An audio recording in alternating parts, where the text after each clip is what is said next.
Panchayat president হইব, যে জিলা পরিষদের মেম্বার হইব, হে যে এরিয়াত বুট পাইব ওখান আগে দেখবো না নি, ওখানের কাম আগে করবো।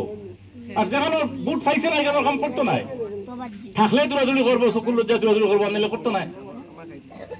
আমরা ঠিক হলো, আমরা মুসলিম মানুষ যারা আমরা হুজুগে ভোট দিই, আমরা চিন্তা করি না যে আমরা ভবিষ্যৎ কি হইব।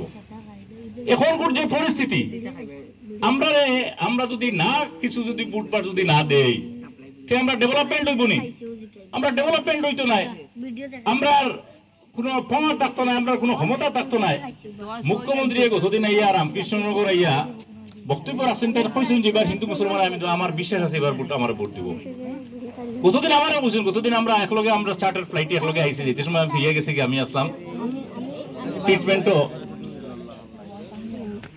তো আমি গেছিলাম গিয়া চেন্নাই থেকে আমি আইসি গত খাইল। এখন দেশের যেটা পরিস্থিতি আপনারা সারাই বুঝলাম। আর এই ইলেকশনটা আপনারা জানতারা মুসলমান ভোট 3 ভাগে বিভক্ত, কোন মানে আমরা মুসলিম ভোট হইল কি 1,73,000 বেশ, 1,73,000 বেশ।